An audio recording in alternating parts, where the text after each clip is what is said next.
வணக்கம் மக்களே! இன்னைக்கு நம்ம மார்க்கெட்ல மத்தியானத்துக்கு மேல அதிசயங்களா நடந்துட்டு இருந்தது. மார்க்கெட் திடீர்னு நல்ல ஒரு ரெக்கவர குடுத்தது. எண்ட் ஆஃப் த டேல பாசிட்டிவ் க்ளோசிங்க போஸ்ட் பண்ணியிருக்கு. ஸோ இதெல்லாம் பார்த்தீங்கன்னா, அதிசயம் அப்டின்ட்டே வந்து சொல்லலாம். So Nifty 50 33 points, bank Nifty ஒரு 100 பாயிண்ட்ஸ் வரைக்கான ஏற்றத்த குடுத்துருக்கு.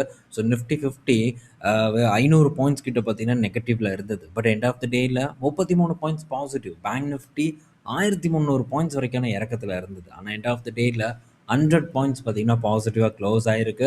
ஸோ கம்ப்ளீட்டா அதிசயம் தான் நடந்திருக்கு. எவன் பார்த்த அதிசயம் அப்டின்ட்டு தெரியல. எவனோ நல்ல ஒரு வேலைத்தனத்த இன்னைக்கு நம்ம மார்க்கெட்ல பண்ணி, ஸோ பெரும் பணத்த சம்பாரிச்சிருப்பான் அப்டின்னு தான் நான் வந்து எக்ஸ்பெக்ட் பண்றேன். இன்னைக்கு டேல எஃப்ஐஎஸ் பாருங்க, கிட்டத்தட்ட 10,000 கோடிக்கு வந்து வித்திருக்காங்க. 10,000 கோடிக்கு வித்து மார்க்கெட் வந்து சரியில்ல. என்னன்னு சொல்றது? ஸோ எஃப்ஐஎஸ் நம்ம மார்க்கெட்ல தெளிவா வித்துட்டு இருக்காங்க. இடைப்பட்ட டைம்ல ஏற்ற இறக்கங்கள் பயங்கரமா இருந்துட்டு தான் இருக்க போகுது. ஸோ எந்த ஒரு சூழ்நிலையிலயும் ரொம்ப ஓவரா ஹைப் ஆயி, ஸோ ரொம்ப வந்து அவசரப்பட்டு விரட்டி பிடிக்கிறது, இந்த வேலையெல்லாம் நம்ம இப்போதைக்கு வச்சுக்க கூடாது. ஸோ அப்படி வச்சுக்காம இருந்தா, ஒரு பெட்டரான ஒரு இடத்துல நமக்கு தொடர்ந்து பங்குகள ஃபோக்கஸ் பண்றதுக்கான ஒரு ஆப்பர்ச்சுனிட்டி கிடைச்சுக்கிட்டே இருக்கும் அப்படின்னு தான் நான் எக்ஸ்பெக்ட் பண்றேன். பட் ஏதோ ஒரு சூழ்நிலையில அ மார்க்கெட் அகைன் பார்த்தீங்கன்னா, திரும்ப ஒரு நல்ல பெர்ஃபார்மன்ஸ குடுக்கும். ஸோ இப்போ நம்ம ஊர பொறுத்தவரைக்கும் மட்டும் இல்லாம, உலகம் ஃபுல்லா மார்க்கெட் ஏறுச்சுன்னா இறங்கவே இறங்காது. ஸோ தொடர்ந்து ஏறும். கொஞ்சோண்டு இறங்கும். அதுக்கப்புறம் திரும்ப பார்த்தீங்கன்னா ஏறும். ஸோ நல்ல ஒரு நம்பிக்கைய குடுத்து மார்க்கெட்டுக்கு ஒண்ணுமே ஆகாது. போய் 15 வருஷம் ரிட்டர்ன பாரு அப்டின்ட்டு ஒரு செட் ஆஃப் பீப்பிள் ஆர்க்யூ பண்ணுவாங்க. அது புல் மார்க்கெட்ல ஒரு விதமான மக்கள் இருப்பாங்க. பேர் மார்க்கெட்ல இனி எந்திரிக்கவே எந்திரிக்காது. முடிஞ்சு போச்சு மார்க்கெட். இவ்வளோ நாள் ஏறுனதுக்கு இனி வந்து எந்திரிக்காது. எந்திரிக்கிறதுக்கு டைம் ஆகும். இனி கன்சாலிடேட் ஆயிரும். அப்டி இப்டின்ட்டு ஒரு செட் ஆஃப் பீப்பிள் இருப்பாங்க. ஸோ இந்த மாரி மார்க்கெட்ல இருந்துட்டு இருப்பாங்க. இதெல்லாம் தாண்டி நம்ம ஒரு முடிவு எடுத்தா மட்டும் தான் ஒரு வெற்றிய வந்து பெற முடியும். எல்லாம் புல் மார்க்கெட்ல வாங்கு வாங்குன்ட்டு வாங்கும்போது வேடிக்கை பார்க்கணும். ஸோ பேர் மார்க்கெட்ல இது அவ்வளதான்ப்பா. இது இனி தேறாது அப்படின்னு நினைக்கும்போது, முதலீடு பண்றதுக்கு தோணணும். எத்தன பங்குகள் ஆப்பர்ச்சுனிட்டிய குடுக்கறக்கு வரிசையா இருக்கு.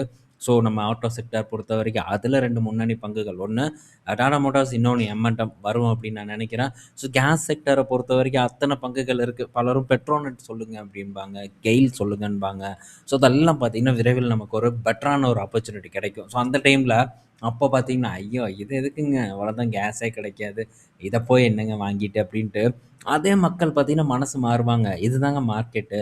ஸோ இத புரிஞ்சு தான் நம்ம முதலீடு பண்ண ட்ரை பண்ணணும். ஏன்னா, இத நான் ஆல்ரெடி வந்து எக்ஸ்பீரியன்ஸ் பண்ணியிருக்கேன். பெட்ரோநெட் ஒருக்கா இறங்கும்போது, ஸோ இதே தான் இருந்தது மைண்ட் செட்டு. கத்தார் டீல் எல்லாம் முடிஞ்சுச்சு. ஸோ கத்தாருக்கும் நமக்கும் இருக்கக்கூடிய பிரச்சனை என்னன்னு தெரியுமா? அப்படின்ட்டு அத்தன ஆர்கியூமெண்ட் இருந்தது. ஆனா, அதுக்கப்புறம் அதெல்லாம் தாண்டி மார்க்கெட்ல நல்ல ஏற்றம். அத தாண்டி நல்ல ஒரு டிவிடெண்டும் குடுக்கக்கூடிய ஒரு பங்கு தான் இந்த பெட்ரோநெட். இப்ப திரும்ப பார்த்தீங்கன்னா இறங்கிட்டு இருக்கு. ஸோ இது ஒரு பீக்ல இருக்கும்போதும் தொடர்ந்து பார்த்தீங்கன்னா, இத வந்து ஃபோக்கஸ் பண்ணிட்டும் பல பேர் இருந்தாங்க. ஆனா, இப்போ ஒரு கரெக்ஷன போஸ்ட் பண்ணிட்டு இருக்கு. விரைவில் ஒரு சான்ஸ ஏற்படுத்தும் இந்த பெட்ரோநெட் அப்படின்னு தான் நான் வந்து எக்ஸ்பெக்ட் பண்றேன். ஸோ இன்னும் பல பங்குகள் இருக்கு. நம்ம வாய்ப்பு வரும்போது மட்டும் டிஸ்கஸ் பண்ண ட்ரை பண்ணுவோம். நெறைய பேர் விலைய சொல்லுங்க அப்படின்னு கேட்குறாங்க. நீங்க வாங்கக்கூடிய பங்க எந்த பாயிண்ட்ல வந்து புடிப்பீங்க அப்படின்னு கேட்குறாங்க. அதெல்லாம் வந்து நம்மளால டிஸ்கஸ் பண்ண முடியாது. ஏதோ ஒரு பங்கு லார்ஜ் கேப்ப டிஸ்கஸ் பண்ணுவேன். பட் எல்லா பங்கையும் வந்து அந்த இடத்துல நான் டிஸ்கஸ் பண்ண மாட்டேன். ஆப்பர்ச்சுனிட்டி வரும்போது அந்த அப்டேட்ட ஷேர் பண்றேன். ஏன்னா, இன்கேஸ் வந்து அந்த பங்குல ஆப்பர்ச்சுனிட்டி வரலைன்னு வச்சுக்கோங்களேன், "நீ என்னமோ சொன்ன" அப்படின்ட்டு அதுல ஒரு பீப்பிள் பார்த்தீங்கன்னா, கிளம்பி வந்துருவாங்க. வந்து "உன்னால தான் நான் வந்து மிஸ் பண்ணிட்டேன்" அப்படின்ட்டு ஒரு கெட்ட பேரையும் நம்ம மேல வந்து போடுவாங்க. எதுக்கு இதெல்லாம்? ஸோ நான் ஃபோக்கஸ் பண்ணும்போது அந்த அப்டேட்ட உங்க கூட கண்டிப்பா நான் ஷேர் பண்றேன். ஓகே. அதர்வைஸ் இப்போ வாங்கணும் உங்களுக்கு தோணுதா? எந்த பங்குகள வேணா வாங்குங்க. யார் உங்கள கண்ட்ரோல் பண்ண போறாங்க? ஸோ நெக்ஸ்ட் நம்ம அப்டேட் அப்படின்னு பார்க்கும்போது, டாடா மோட்டார்ஸ் கிட்ட இருந்து அப்டேட் வந்திருக்கு. ஸோ இதில ஜாக்வார் அண்ட் லேண்ட் ரோவரோட பெர்ஃபார்மன்ஸ் தான் வந்து நமக்கு குடுத்துருக்காங்க. So full year performance but அந்த அளவுக்கு ஒரு டீட்டெயில்டான பெர்ஃபார்மன்ஸ் நமக்கு சிஎன்பிசி 18ல வந்து கிடைக்கல. ஸோ இப்போ இதில வந்து பொதுவா இவங்க சொல்லியிருக்கக்கூடிய விஷயங்கள் என்ன அப்படின்னு நம்ம பார்த்தோம்னா, ரீட்டெயில் சேல்ஸ் பார்த்தீங்கன்னா, இயர் ஆன் இயர்ல ஒரு 14.3% வந்து இறங்கியிருக்கு. 92,700 வண்டி ரீட்டெயில் சேல்ஸா வந்து இருக்கு. இதே போன காலாண்டு கூட பார்க்கும்போது 16.2% வந்து ரைஸ் ஆயிருக்கு. ஸோ ஓவராலா குவார்டர் ஆன் குவார்டர்ல பெட்டர் பெர்ஃபார்மன்ஸும், இயர் ஆன் இயர்ல ஒரு நெகட்டிவ் பெர்ஃபார்மன்ஸும் குடுத்திருக்கு. போன காலாண்டு கூட கம்பேர் பண்ணும்போது உயர்வதற்கான காரணம் என்னன்னா, சைபர் அட்டாக் அப்படின்ட்டு புரொடக்ஷன் நிறுத்தி வைக்கப்பட்டிருந்தது. இதனால பாதிக்கப்பட்டிருந்தது நிறுவனம். அதனால ஒரு பெர்ஃபார்மன்ஸ் ஏற்பட்டிருக்கு. ஆனா இயர் ஆன் இயர் பார்க்கும்போது எந்த ஒரு இம்ப்ரூவ்மென்ட்டும் டாடா மோட்டார்ஸோட இந்த ஜேஎல்ஆர்ல ஏற்படல. இத நம்ம கண்டிப்பா பார்க்கணும். அடுத்தது முக்கியமான பாயிண்ட் என்னன்னா, ரீட்டெயில் வால்யூம் பார்த்தீங்கன்னா டிக்ளைன் ஆயிருக்கு. எல்லா மேஜர் ரீஜன்லயும் இது நடந்திருக்கு. China, north America, Europe union and UK. Europe union and UK பற்றி நம்ம ஆல்ரெடி புள்ளி விவரங்களோட டிஸ்கஸ் பண்ணோம். இதில டாடா மோட்டார்ஸ் அண்ட் ஸ்டெல்லன்டீஸ் பற்றி நம்ம ஒரு ஆர்டிக்கிள் வெப்சைட்ல போட்டிருந்தோம். அதில நம்ம டிஸ்கஸ் பண்ணோம். மற்ற ரீஜனோட டேட்டா இன்னும் நமக்கு கிளியரா கிடைக்கல. இவங்களுக்கும் கிடைச்சிருக்காது. நம்ம தேடவும், கிடைச்சதுன்னா அந்த அப்டேட்ட உங்க கூட கொண்டு வர நான் ட்ரை பண்றேன். FY 26ல ஓவராலா 3,50,000 வண்டி கிட்ட வித்திருக்காங்க. இருந்தாலும் இயர் ஆன் இயர் கூட, அதாவது FY 25 கூட கம்பேர் பண்ணும்போது 18% பார்த்தீங்கன்னா டிக்ளைன் ஆயிருக்கு ஜேஎல்ஆரோட சேல்ஸ்.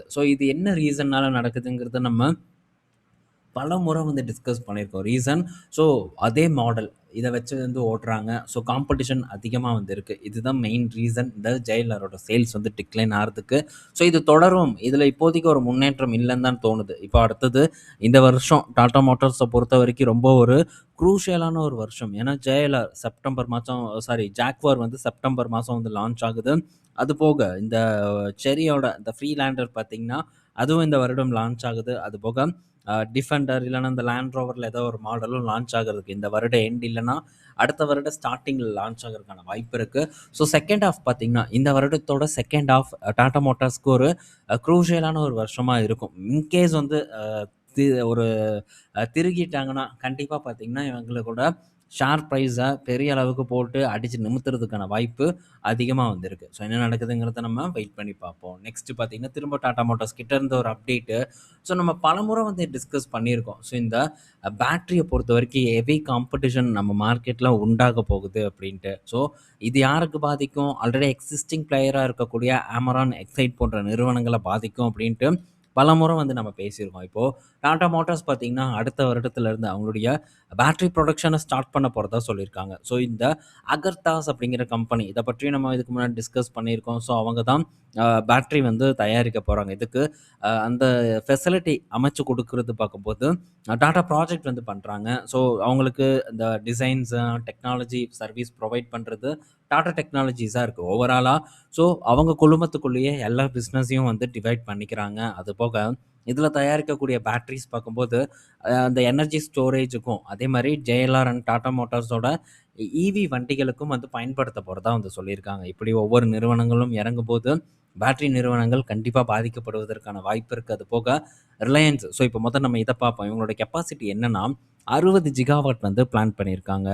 முதல் கட்டமாக பார்த்தீங்கன்னா ஒரு 20 ஜிகாவாட் கிட்ட ஃபர்ஸ்ட் பேஸில், அதாவது நெக்ஸ்ட் இயர் கொண்டு வர போகிறதா சொல்லியிருக்காங்க. இவங்களுக்கு அடுத்தது ரிலையன்ஸ் இந்த செகண்ட் ஹாஃபில், இந்த வருடத்தோட செகண்ட் ஹாஃபில் அவங்களுடைய பேட்டரி ப்ரொடக்ஷனை ஸ்டார்ட் பண்ண போகிறாங்க. அவங்களுடைய ஃபர்ஸ்ட் பேஸ் பார்க்கும்போது 10 ஜிகாவாட்டாக இருக்குது. அது 100 ஜிகாவாட் வரைக்கும் எக்ஸ்பாண்டபிள், அது வரைக்கும் பிளான் பண்ணியிருக்கோம் அப்படின்ட்டும் ரிலையன்ஸ் தரப்புல இருந்து அப்டேட். அது போக வாரி எனர்ஜிஸ் பார்த்தீங்கன்னா பேட்டரி பண்ணுறாங்க. இத்தனை பேர் பார்த்தீங்கன்னா இதுக்குள்ளே கிளம்பி இறங்குறாங்க. எல்லாம் தாண்டி நம்ம ஆள் ஓலாவே பார்த்தீங்கன்னா இதுக்குள்ளே இறங்கியிருக்கான். இதனால் இந்த பங்குகள் எல்லாம் கொஞ்சம் பாதிக்கப்படுவது ரொம்ப உறுதி அப்படின்னு தான் நான் எக்ஸ்பெக்ட் பண்ணுறேன். இதையும் இது ஒரு டைமில் ஒரு நல்ல ஒரு ட்ரெண்டிங்கான ஒரு பங்காக இருந்த பங்கு இப்போது சரிவடைஞ்சிட்டு வந்துட்டுருக்கு. லாஸ்ட் 2 டேஸ் ஒரு ரெக்கவர் நடந்துட்டுருக்கு. இன்கேஸ் ஏதாச்சும் ரொம்ப ஒரு நல்ல இடத்துல இந்த பங்கு நமக்கு கிடைக்குது அப்படிங்கிற பட்சத்தில் இதை ஃபோக்கஸ் பண்ணுறதை பற்றி நம்ம திங்க் பண்ணுவோம். இதில் இருக்கக்கூடிய ஆப்பர்ச்சுனிட்டிஸை பற்றியும் நம்ம இன்னும் விரிவாக பேசுவோம். ஏன்னா நிறையா இருக்குது. என்னதான் அவன் கம்பெனி ஓப்பன் பண்ணி பேட்டரி தயாரித்தாலும் ஆப்பர்ச்சுனிட்டிஸ் இந்த நிறுவனங்களை பொறுத்த வரைக்கும் இருக்குது. கிளியர் ட்ரெண்டை நம்ம பொறுத்திருந்து பார்ப்போம். இதை பற்றி பின் நாட்களில் நம்ம நல்ல டீட்டெயில்டாகவும் பேசுவோம் வாய்ப்பு வரும்போது. அடுத்தது இந்தியா டிஃபென்ஸ் எக்ஸ்போர்ட் பார்த்தீங்கன்னா கிட்டத்தட்ட 63% இயர் ஆன் இயரில் உயர்ந்திருக்கு. FY 26ல் 38,424 கோடிக்கு உலகம் முழுவதும் எக்ஸ்போர்ட் பண்ணிக்கிறத ஒரு டேட்டா கொடுத்துருக்காங்க. இதில் யுஎஸ் தான் பார்த்தீங்கன்னா பெரிய அளவுக்கு நம்ம கிட்ட இருந்து இந்த டிஃபென்ஸ் ப்ராடக்டை வாங்குறதாகவும் தகவல் வந்திருக்கு. இதில் பாருங்கள் 21 அந்த ஃபினான்ஷியல் 21, 22 ஃபினான்ஷியல் இயரில் 12,815 கோடியாக இருந்தது. இப்போது 25, 26ல் 38,424 கோடியாக இருக்குது. வேறு லெவலான ஒரு க்ரோத் இந்த டிஃபென்ஸ் எக்ஸ்போர்ட்டில் நடந்திருக்கு. இது உண்மையிலே பெருமைப்படக்கூடிய ஒரு விஷயமாக தான் நம்ம டெஃபினட்டாக பார்க்கணும். அடுத்தது மகேந்திரா தரப்பில் இருந்த அப்டேட் என்னென்னா 50,000 எஸ்யூவிஸ், எஸ்யூவிஸை 1 வருஷத்துல வித்திருக்கிறதா ஒரு தகவல் வந்து கிடைச்சிருக்கு. ஸோ எல்லாமே காஸ்ட்லி தான். எதுவும் அந்த அளவுக்கு ஒண்ணும் சீப்பான ஒரு வண்டியெல்லாம் இல்ல.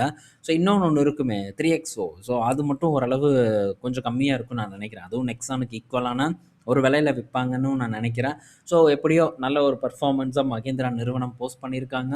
ஸோ கன்சிஸ்டன்ட்டா எல்லா பக்கமுமே அடிச்சு தூள் கிளப்புறாங்க. ஏபி டிவில்லியர் மாரி 360 டிகிரில போட்டு பொளந்துட்டு இருக்கு இந்த மகேந்திரா நிறுவனம். ஸோ பார்ப்போம். விரைவில் நமக்கு கிடைக்குதான்னு. கிடைக்கும்போது ஸோ நான் டெஃபினட்டா வந்து யூஸ் பண்ணுவேன். அதுக்கப்புறம் அது மேபி எவ்வளோ தூரம் இறங்கும் இத பற்றியெல்லாம் எனக்கு தெரியாது. பட் நான் பெட்டர் லெவலுக்காக வெயிட் பண்ணிட்டுருக்கேன்.